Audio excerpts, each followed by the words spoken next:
Paul George just broke the bank by the Clippers signing him to a 4-year extension worth an extra $190 million. And this is right after Pandemic P showed his true colors throughout the bubble over the playoffs. If Paul George struggles again and is unable to produce the level of play the Clippers need him to, this may be one of the biggest highway robberies from a basketball player I have ever seen. So let's break down the enormous amount of pressure Paul George has on his back entering this season.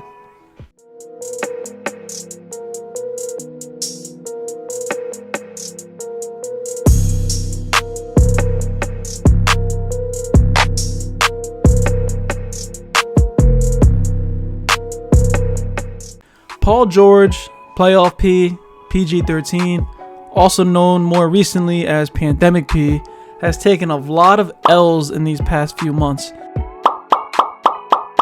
Paul George's journey with the Clippers started last year over the summer when the Clippers traded away basically their entire future to get him in order to pair a superstar level player with Kawhi. Paul George just had his best season ever in OKC and finished third in the MVP voting. So this trade made sense at the time considering the Clippers had just signed Kawhi Leonard and were continuing in their win now mode. So what did the Clippers give up for Paul George again? Let's see. Yes. They gave up their entire future to get Paul George. 7 total draft picks and 4 of them being first rounders, as well as trading away a young stud like Shai Gilgeous-Alexander and a solid scorer in Danilo Gallinari. And the Clippers gave up all of this in return for solely Paul George. But even at the time, I looked at this trade like, damn, that's a lot. And if Paul George and the Clippers can't win this next season, then this is another failed trade that Paul George is involved in. And I won't say next season, we'll give it like maybe 1 season or 2, as long as they don't lose another 3-1 lead. But as we all know, Paul George turned into Pandemic P this playoffs and had his worst playoff performance ever inside the bubble this past postseason. Paul George averaged 20 points per game on 39.8% shooting from the field. That's an average of 6.8 makes per game on 17 shot attempts per game. This is your second best player who you gave your future away for, and the second option you brought in to get Kawhi his help in order to beat the Lakers and make it to the NBA Finals. This wasn't the first time we saw Paul George act up in the playoffs though. So before I dive deeper into the L's Paul George has taken this year, I want to look back at some of the L's that he has previously taken. So, Paul George is no stranger to folding under the playoff lights. This past season, he just took it to a whole different level. But for example, we saw back in 2017, Paul George's final game as a Pacer when they were playing the LeBron-led Cavs. It was game 4 in order for the Pacers to avoid being swept. They had to win this one, and Paul George went on to shoot 5 of 21 from the field and 3 of 9 from deep, and finished with only 15 points in his last Pacers game ever. How about game 3 versus the Blazers 2 seasons ago, where Paul George just had his best regular season ever? Now PG didn't play bad this series. He averaged 28 points per game on 43% from the field. So his efficiency wasn't that great, but PG for his career in the playoffs shoots around 42% from the field. So from what we've seen in years past, this was an upgrade. But once again, it came to a high leverage moment in the biggest game in the series. Playoff P could not be found. Game 3 versus the Blazers, PG shot a horrendous 3 of 16 from the field, but he did manage to go 14 of 17 from the free throw line. But assuming he could have made some of those shots from the field, Russ could have had that help he needed backing him behind his 33 points. The Thunder could have won this game and possibly have went on to win the series, considering those who win game 3 win 75% of the time. But we all know how that series ended. Lillard, long range 3, and it's good! Another instance of PG struggling in the playoffs was the season right before that one, where the Thunder played the Utah Jazz with rookie sensation Donovan Mitchell.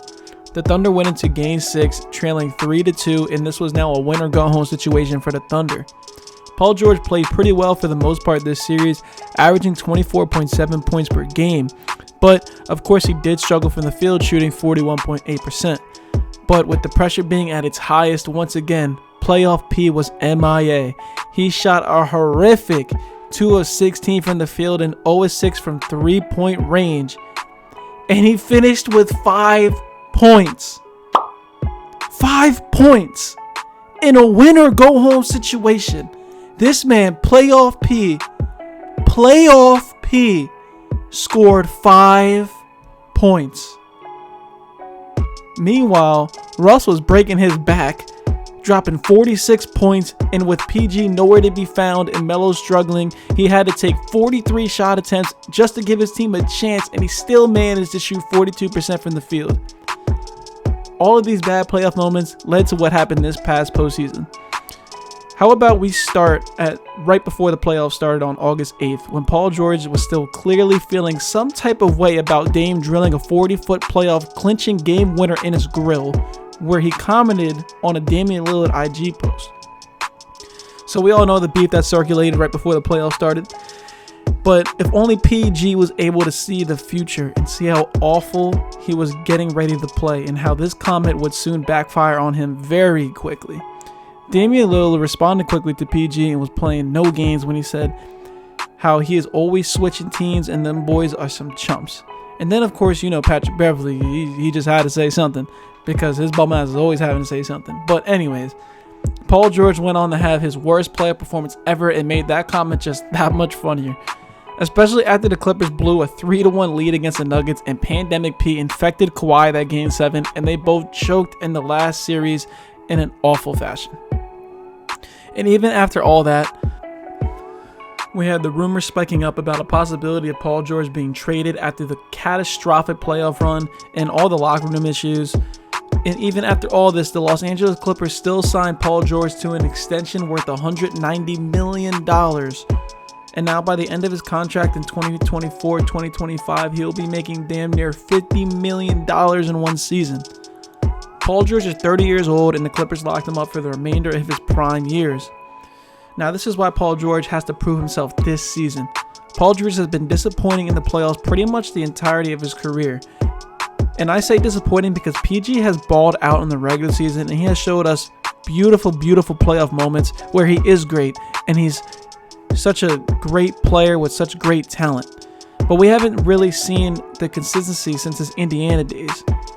But he's never been able to maintain that level of consistency in the playoffs, and that's the biggest issue.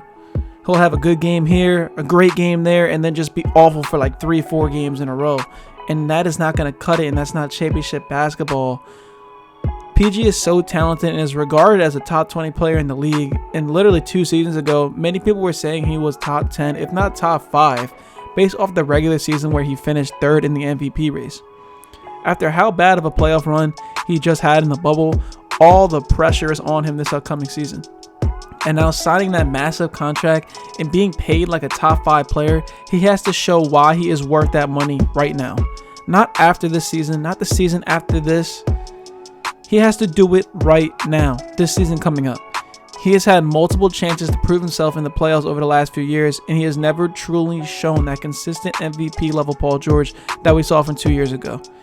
There always seems to be an excuse, whether it was the excuse with Doc Rivers not playing him right. And I don't want to call the mental health issues an excuse. I mean, that could have very well been a thing, and I hope it wasn't. But, you know, it's just a very coincidental time to be saying something like that.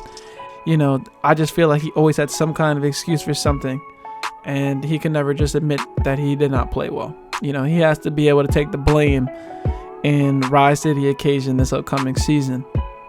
So if Paul George can't come through again in the playoffs this year and he makes a repeat of what he did in the bubble, I'm not sure what's going to happen with the Clippers and if they would even find a good trade for him after just signing him to that enormous contract.